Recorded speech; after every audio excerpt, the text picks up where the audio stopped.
बांग्लादेश में चुनाव के नतीजे गजब आए हैं। गजब इसलिए कि 20 साल बाद सत्ता में बीएनपी ने वापसी की है। इससे बड़ा गजब यह कि पार्टी के चेयरपर्सन तारिक रहमान को 17 साल के निर्वासन के बाद सीधे प्रधानमंत्री का पद मिला है। इसी के साथ बांग्लादेश की सियासत इतिहास भी दोहरा रही है। जानते हैं क्यों? क्योंकि तब बीएनपी पर प्रतिबंध था, अब अवामी लीग पर बैन है। पूर्व सत्तारूढ़ अवामी लीग इस चुनाव में प्रतिबंधित थी।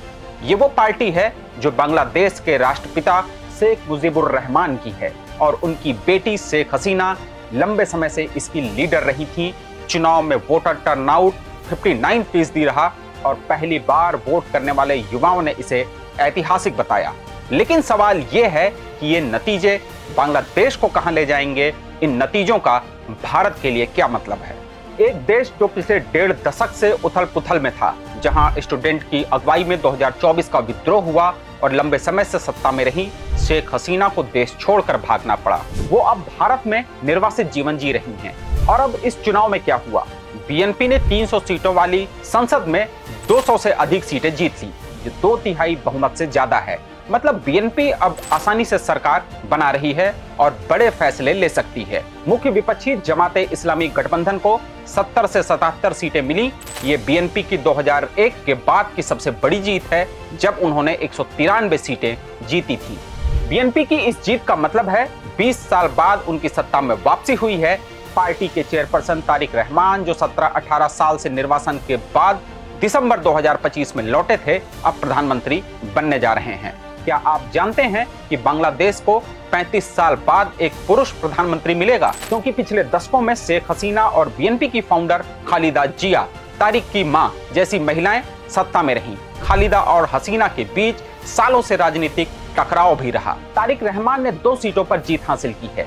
बीएनपी ने चुनाव में बेरोजगारी, भ्रष्टाचार और युवाओं के लिए वादे किए, लेकिन जमाते इस्लामी ने भी अच्छा प्रदर्शन किया, जो इस्लामी कानून पर जोर देती है। लेकिन इस चुनाव का बांग्लादेश के पड़ोसी देशों चीन, पाकिस्तान और खासकर भारत के लिए क्या मतलब है? बांग्लादेश के रिश्ते चीन और पाकिस्तान से हाल के सालों में काफी गर्म हुए हैं। क्या आप जानते हैं कि शेख हसीना के दौर में बांग्लादेश भारत केंद्रित था, लेकिन 2024 के विद्रोह के बाद इंटरिम गवर्नमेंट ने बैलेंस बनाने की कोशिश की। चीन के साथ रिश्ते गहरे हो रहे हैं इंफ्रास्ट्रक्चर, डिफेंस और ट्रेड में। चीन ने बांग्लादेश में ड्रोन फैक्ट्री और JF-17 फाइटर जेट्स के लिए डील की, वो भी पाकिस्तान के जरिए। बीएनपी की जीत के बाद ये रिश्ते और मजबूत हो सकते हैं, क्योंकि पार्टी बांग्लादेश फर्स्ट की बात करती है, ना दिल्ली ना पिंडी, बस बांग्लादेश। हाल के दिनों में बांग्लादेश के पाकिस्तान के साथ भी रिश्ते सुधरने की खबरें हैं। 14 साल बाद डायरेक्ट फ्लाइट शुरू हुई और ट्रेड बढ़ा है। पाकिस्तान के पीएम शहबाज शरीफ ने तारिक रहमान को बधाई दी और मजबूत रिश्तों की बात भी कही है। और अब सबसे बड़ा सवाल, इस चुनाव के भारत के लिए क्या मायने हैं? शेख हसीना भारत में निर्वासन में है और वो खालिदा जिया की राजनीतिक प्रतिद्वंदी रही हैं। हसीना के दौर में बांग्लादेश भारत के प्रति झुकाव रखता था। बॉर्डर सिक्योरिटी, ट्रेड सब मजबूत थे। लेकिन मोहम्मद यूनुस की इंटरिम गवर्नमेंट में बदलाव आया और रिश्तों में थोड़ा तनाव बढ़ा। बांग्लादेश ने हसीना के प्रत्यार्पण की मांग की, क्योंकि उन्हें मौत की सजा सुनाई गई थी। लेकिन भारत ने अभी तक शेख हसीना को बांग्लादेश को नहीं सौंपा है। बीएनपी की जीत पर पीएम नरेंद्र मोदी ने तारिक रहमान को बधाई दी। बीएनपी ने कहा कि वो भारत से रिश्ते मजबूत करेंगे। क्या ये नई शुरुआत होगी या हसीना का इशू बाधा बनेगा? भारत के लिए ये चुनाव भी एक टेस्ट है। चुनाव से पहले बांग्लादेश में सांप्रदायिक माहौल भी गर्म था। हिंदुओं की हत्याओं पर भारत ने चिंता भी जताई। बांग्लादेश में हिंदू समुदाय लगभग 8 से 10% है, करीब 1 करोड़ से ज्यादा। परंपरागत रूप से देखें तो वो अवामी लीग को सपोर्ट करते थे, लेकिन लीग पर बैन होने से उनका वोट बीएनपी की तरफ शिफ्ट हुआ लगता है। स्पेसिफिक डेटा से पता चलता है कि हिंदू कैंडिडेट ने चुनाव लड़ा।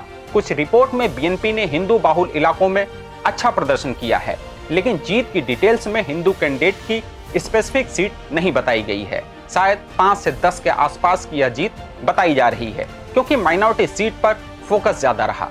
ये चुनाव बांग्लादेश के हिंदुओं के लिए भी महत्वपूर्ण थे, क्योंकि 2024 के बाद हिंदुओं पर अटैक्स बढ़े। कम से कम 500 इंसिडेंट रिपोर्ट की गई।